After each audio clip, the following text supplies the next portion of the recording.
बरहेट से मुख्यमंत्री हेमंत सोरेन के खिलाफ बीजेपी ने गमालियल हेम्ब्रम को चुनावी मैदान में उतारा है। भाजपा प्रत्याशी गमालियल हेम्ब्रम ने मंगलवार को बरहेट विधानसभा सीट के लिए नामांकन कर लिया। उन्होंने 2 सीट में अपना नामांकन पर्चा दाखिल किया है। बरहेट विधानसभा सीट पर 20 नवंबर को वोटिंग होनी है। नामांकन पत्र दाखिल करने के बाद मीडिया से बात करते हुए गमालियल हेम्ब्रम ने कहा कि बारिश हो चुकी है, कीचड़ भी हो गया है, बस इसमें कमल खिलने की तैयारी है। इस बार बरहेट में कमल का खिलना तय है। उन्होंने कहा कि जीत के प्रति वो पूरी तरह से आश्वस्त है। उनके सामने बहुत बड़ी चुनौती है, लेकिन उन चुनौतियों के सामने बरहेट विधानसभा क्षेत्र की जनता खड़ी है। गमालियल हेम्ब्रम ने कहा कि बरहेट में मूलभूत सुविधाओं की कमी है, ये उनका चुनावी मुद्दा है। क्षेत्र की जनता को पानी और अच्छी सड़क तक नसीब नहीं है। बिजली और स्वास्थ्य सेवा का भी हाल बेहाल है। उन्होंने कहा कि पार्टी के शीर्ष नेतृत्व ने उन जैसे छोटे सिपाही पर जिस तरह से भरोसा जताया है, वो उस भरोसे पर पूरी तरह से खड़ा उतरेंगी। नामांकन के बाद मुख्यमंत्री हेमंत सोरेन से चुनावी मुकाबले पर क्या कुछ कहा गमालियल हेम्ब्रम ने, सुनिए। सबको सर्वप्रथम जोहार, आपके न्यूज चैनल के आपके सभी दर्शकों को मेरी ओर से झारखंडी जोहार। और चुनौती बड़ी है, लेकिन चुनौती के सामने मैं यही कहूंगा कि पूरे बरहेट विधानसभा की जनता खड़ी है। मैं इस दृष्टि से देखता हूं कि चुनाव गमालियल हेम्ब्रम नहीं, बरहेट विधानसभा की जनता लड़ रही है। यहाँ की मुख्य जो परेशानियां हैं, अगर आप यहाँ 618 गांव है विधानसभा के अंतर्गत कुल, उसमें से 10% भी गांव में आप अगर भ्रमण करने जाएंगे तो सभी मीडिया बंधु आपको यहाँ के जो विकास का पैमाना है, झारखंड मुक्ति मोर्चा के 35 साल में अभी 10 साल हमारे माननीय मुख्यमंत्री हेमंत भैया जी का कार्यकाल है। उसमें शिक्षा, स्वास्थ्य, पेयजल में आप जो व्यवस्था देखेंगे, उससे आप इस विकास के पैमाने का आकलन कर सकते हैं। जहां तक सीएम की घोषणा की बात है, ये पहली घोषणा नहीं है। प्रत्येक बार ये झूठा आश्वासन, झूठा घोषणा के माध्यम से ही सत्ता में काबिज होती है। और बरहेट विधानसभा की जनता भोली भाली है, और वो तीर धनुष का जो धार्मिक वो छाप है, उस छाप का उपयोग करके यहाँ के सामाजिक भाषा का, संस्कृति का उपयोग करके उसको माध्यम बना करके सत्ता तक पहुंचने का वह बार बार कुत्सित प्रयास करने में सफल रहते हैं। आदिवासियों की मूल समस्या अभी रोटी बेटी की समस्या है। प्रत्येक बहन, प्रत्येक पत्नी आज यहाँ पर दिल्ली में बर्तन चौका करने के लिए जा रही है। आप जब वहाँ पर सर्वे कीजिएगा, वहाँ छोड़िए, आप बरहेट आए हैं, इसके लिए मैं आपको बहुत बहुत साधुवाद देता हूँ।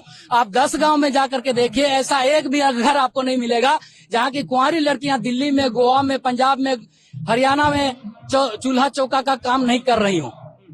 तो इससे आप पता लगा लीजिए कि यहाँ पर आदिवासी किस हालात में जी रहे हैं। आदिवासियों की यहाँ पर जनसंख्या इंक्रेज नहीं कर रही है, डिक्रेज कर रही है। यहाँ बहुत ही ज्यादा आदिवासी विलुप्त होने के कगार में है। इससे तो साबित हो जाता है ना कि झारखंड मुक्ति मोर्चा के जो एक माननीय मुख्यमंत्री के जबान से एक महिला, और वो महिला भी हमारे गुरुजी शिबू सोरेन और हमारे बरहेट विधानसभा के माननीय मुख्यमंत्री भैया हेमंत सोरेन जी की भाभी जी हैं, और भाभी मां समान है। और उस भाभी के प्रति इतना अभद्र भाषा का उपयोग किया जाता है, जिसकी पुनरावृत्ति हम ऑन रिकॉर्ड नहीं कर सकते हैं। और उस पर भी हमारे गुरुजी और हमारे माननीय मुख्यमंत्री भैया हेमंत सोरेन जी भी शांत रहते हैं। तो इससे आप आकलन कर सकते हैं कि इनकी कथनी और करनी में जमीन और आसमान का अंतर है। बिल्कुल भारत की संस्कृति, सभ्यता और अधिकार की सुरक्षा के लिए 395 अनुच्छेद बने हैं, और उन अनुच्छेदों में उन्होंने उनका उल्लंघन किया है तो निश्चित रूप से उनके ऊपर कानूनी कार्रवाई होनी चाहिए और सख्त से सख्त कदम उठाना चाहिए हेमंत भैया को। जी, ये चुनौती तो अभी तक आंकड़ों में नहीं आई है, इसीलिए केंद्र नेतृत्व और प्रदेश में राज्य सरकार बनेगी तो ये जो आंकड़ा होगा, और उसके माध्यम से जो यहाँ के मूलवासी अल्पसंख्यक समुदाय के भाईजान लोग हैं, उन लोगों का भी यहाँ हकमारी का काम हो रहा है। अगर ऐसा है तो आंकड़ों के माध्यम से उसको पारदर्शिता में लाया जाएगा, और यहाँ अल्पसंख्यक का हकमारी अगर कोई कर रहा है तो यहाँ के अल्पसंख्यक समुदाय को भारत के जो अब माननीय यशस्वी प्रधानमंत्री जी का कहना है कि सबका साथ, सबका विकास और सबका विश्वास का जो ये स्लोगन है, इस स्लोगन के साथ मोदी जी भारत का नेतृत्व कर रहे हैं। उस नेतृत्व का यहाँ पर परिणाम और परिचय हमारे माध्यम से हम धरातल पर उतारने का काम करेंगे।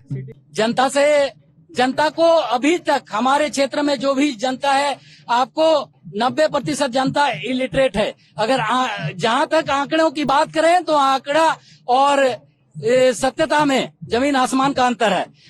तो अभी तक लोगों को पता नहीं चला है कि गमालियल हेम्ब्रम को भारतीय जनता पार्टी से एक उम्मीदवार बनाया गया है। एक सामान्य पारा शिक्षक जो 9 साल पठन पाठन का कार्य करता है अपने उत्क्रमित मध्य विद्यालय खेरवा में, और उसके बाद भारतीय जनता पार्टी का सदस्य बनने के बाद उसको इतना बड़ा मौका मिलता है अपने विधानसभा में अपने मुख्यमंत्री के विरोध में परचम लहराने का। तो आज जनता को पता नहीं चल पाया है। जनता को जितना पता चल पाया है तो आज अचानक देखिए मैं नॉमिनेशन से आज डायरेक्ट यहाँ पदार्पण किया हूँ, और इतनी जनता, घंटों में इतनी जनता यहाँ बरहेट विधानसभा के 54 पंचायतों में से आज उपस्थित है।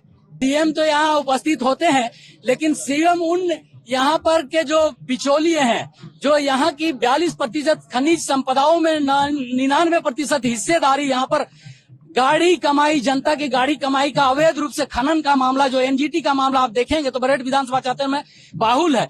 उनकी जो कमाई का हिस्सेदारी लेने के लिए सीएम साहब पूरे विधानसभा में हेलीकॉप्टर से यहाँ पर उतरते हैं और हेलीकॉप्टर से चले जाते हैं।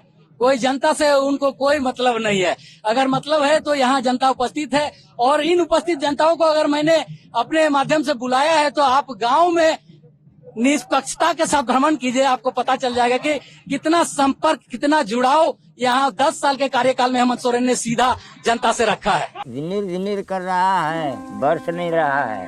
काहे बारिश को कोस रहे हो?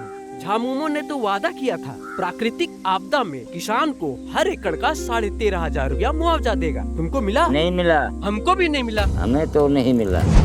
आपको मिला क्या? इन्हें तो आपदा राहत का 13,500 नहीं मिला, आपको मिला क्या? TheFollowUp.in. Like, share and subscribe. www.thefollowup.in